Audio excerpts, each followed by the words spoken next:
Welcome back. You're watching SA Today with me, Onati Patyasha. Let's continue here now. The World Science Forum is underway in Cape Town in the Western Cape. The role science has played in fighting COVID-19 pandemic is under discussion. SABC news anchor Desiree Chauke spoke to Afrigen researcher Emile Hendricks. We're coming to you from the stall of the company that literally stood up and responded to the challenges 2 years ago when the world was beset by coronavirus. Let's bring in now Emile Hendricks, researcher at Afrigen. Thank you so much for talking to us. I was looking at one of your promos and it says, injecting the continent and the world with hope. Tell us what Afrigen does. It's lovely to be here. So Afrigen is established as the mRNA Technology Transfer Hub. So we are responsible for developing and designing the mRNA technology, which will eventually be transferred to various spokes in the global south to give them the capability to produce their own vaccines. Let's just talk about how your firm responded to the COVID-19 outbreak. President Cyril Ramaphosa even mentioned you in his opening speech here. That just reflects the significance of the work that you do. Yeah, it's absolutely amazing. So I think COVID-19 showed us the vast inequalities that exist in vaccine distribution and access in the African continent and in the global south. So the aim of this project was truly to tackle that inequality and to give Africa the ability, Africa and low to middle income countries all over the global south, the ability to not just have access to vaccines, but to produce their own vaccines and to tackle their own burden of disease. So we are trying to empower the global south to make sure that in the next pandemic they are ready to prepare, they are prepared and they're able to respond to the crises and to protect their citizens as they should be able to. And that response comes in the form of actual building up of logistics. Let's talk about the MRNA Hub that you have. It's in the Western Cape, isn't it? Yes, it is in Montague Gardens in Milnerton. We actually started with the construction facility February of last year. We're just about finished with it.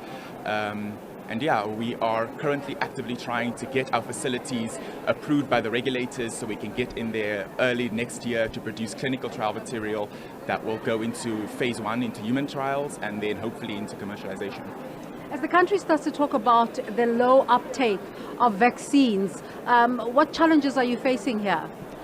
So I think in terms of low uptake of vaccines during the population, it is tackling a lot of misinformation that is currently being spread around mRNA vaccines.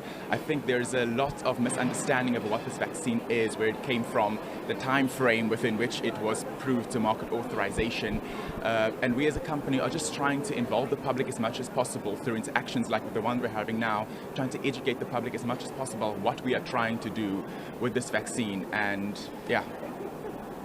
And just in that conversation, how much are you bringing, we're at the World Science Forum now, just how much are you bringing the population along just in terms of explaining to them of what the science of putting up of a vaccine is? I think we're trying as much as possible to interact with the public through our partners with the Medicine Patent Pool. They've been very generous at making sure we get as much media exposure as possible. I think in any science it's very difficult to sometimes explain to the general population simply because of all the word vomit and the jargon that goes into it, but it's trying to truly humanize the science and to try to make people understand that we are doing this for the population, we're doing this for Africa, we're doing this for the global south. It is not a vaccine that's being produced for the sake of a vaccine. It is a vaccine produced to address vaccine inequality. What are the latest developments in terms of the production of vaccines? We hear globally a talk about new coronavirus strains that are coming up that could be more dangerous than the ones we've previously been exposed to. What conversations are taking place in this regard? So Afrigen is currently working very closely with various of our industry partners because we have lots of partners in academia, in industry that are currently actively monitoring these COVID-19 variants, how they're spreading and the difficulty of addressing them. So we are currently in talks with them, trying to design constructs, trying to design our vaccine to make sure that we are addressing it, the latest version, as much as possible. But I think what we are trying to do with Afrigen most of all is we're trying to establish a vaccine platform. So once our vaccine platform has been established, we'll be able to address these problems with a lot more urgency as it needs to be addressed. How are you engaging with the theme of science for social justice?